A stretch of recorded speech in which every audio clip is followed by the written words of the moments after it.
Vous avez voulu me faire du mal, mais Dieu l'a changé en bien. Genèse 50, verset 20. Avant d'arriver dans les palais d'Égypte, Joseph a dû passer par la case prison. Seul, abandonné de tous, il est resté fidèlement attaché à Dieu.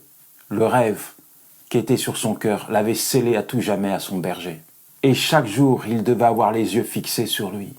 En réalité, sa communion avec Dieu le maintenait debout, le maintenait en vie. Et il est resté fidèle à Dieu, convaincu que l'homme n'était pas l'appui de sa destinée, mais Dieu et Dieu seul. C'est donc sur les genoux qu'il a appris ses leçons divines.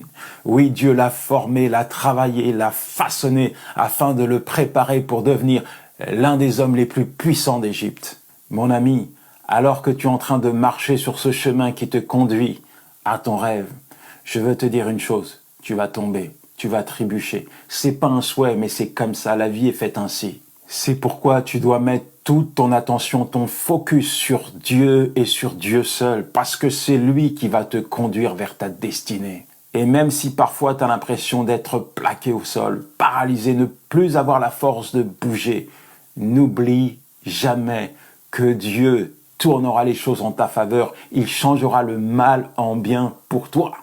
Ah là là, si j'avais regardé à tous les obstacles qui se sont dressés sur ma route, à toutes les portes qui se sont fermées, à toutes les critiques, à toutes les flèches qu'on m'a envoyées, je pense que je ne serais pas là aujourd'hui. Trop dur, non, je n'y arriverai jamais. Mais tu sais quoi, mon ami?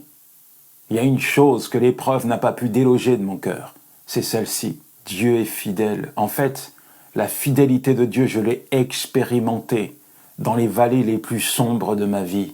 Et c'est là, dans ces endroits sombres, dans ces moments d'isolement, que j'ai décidé de placer ma foi en lui, de lui faire confiance. Et je peux te dire qu'il ne m'a jamais, mais alors jamais déçu. Mon ami, quel que soit ce que tu subis actuellement, continue d'avancer. Le plan de Dieu n'échouera pas, il va s'accomplir dans ta vie. Le monde, la terre entière peut se dresser contre toi, mais il n'y a rien, entends-le, il n'y a rien qui ne pourra faire échouer le plan de Dieu te concernant. Joseph a été frappé, rejeté, vendu par ses frères.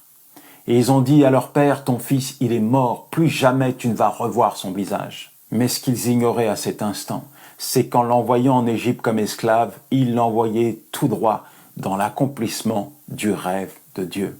Alors mon ami, même si tu as l'impression d'être seul à la poursuite de ton rêve et de passer au pressoir de l'épreuve, sache que Dieu est avec toi. Il t'aime et il déplacerait les montagnes pour te faire entrer dans ta destinée. Prends courage, fortifie-toi, médite sa parole, parce qu'avec lui à tes côtés, tu vas y arriver. Et garde au plus profond de ton cœur cette vérité. Toute chose concourt au bien de ceux qui aiment Dieu. Romains 8, verset 28.